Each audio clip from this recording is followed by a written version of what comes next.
সুপ্রিয় শিক্ষার্থীরা, তোমরা অনেকেই প্রশ্ন করো স্যার আসলে নিউক্লিয়াসটা কেমন দেখতে।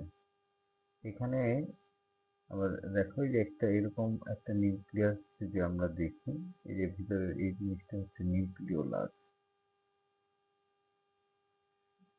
এখানে এদের কাজ কি আমরা এখন দেখবো যে এই নিউক্লিওলাসের ভিতরেই কি থাকে, এই এই এই অসংখ্য রাইবোজোম এরা সৃষ্টি করে।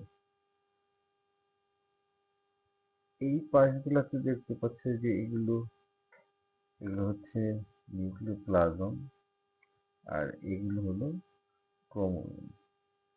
ক্রোমোজোমগুলো দেখতে পাচ্ছ যে এই জিনিসগুলো হচ্ছে নিউক্লিওপ্লাজম, অর্ধ তরল পদার্থ থাকে। আমরা জানি একটা নিউক্লিয়াসের 4টি অংশ, কি কি? Nuclear membrane, nucleolus, chromosome, nucleoplasm. এইগুলো হলো তরল পদার্থ, এর মধ্যে ভাসমান অবস্থায় আছে দেখো ক্রোমোজোম। আর আমরা প্রথমত নিউক্লিওলাসটা দেখলাম, আর এর যে পর্দাটা সেটা হচ্ছে নিউক্লিয়ার পর্দা, অর্থাৎ এই যে এই জিনিসগুলা, এগুলোকে আমরা বলবো পর্দা।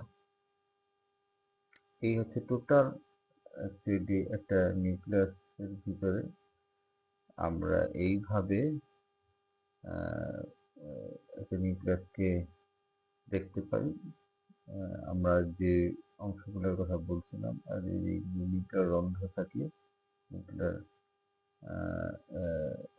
এর নিউক্লিয়ার মেমব্রেনের মাঝে মাঝে কতগুলো রন্ধ্র থাকে, এগুলো দেখানো হচ্ছে। তো টোটাল স্ট্রাকচার নিউক্লিয়াসের মধ্যে মূলত 4টা উপাদান থাকে: নিউক্লিয়ার মেমব্রেন, নিউক্লিওলাস, ক্রোমোজোম ও নিউক্লিওপ্লাজম। মূলত আমরা যদি কল্পনা করি, এই 3D অ্যানিমেশনটা হচ্ছে নিউক্লিয়াসের এরকম। ধন্যবাদ সবাইকে।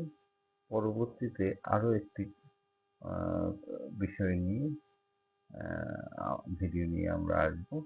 আপাতত আজ এ পর্যন্ত। ভালো থেকো।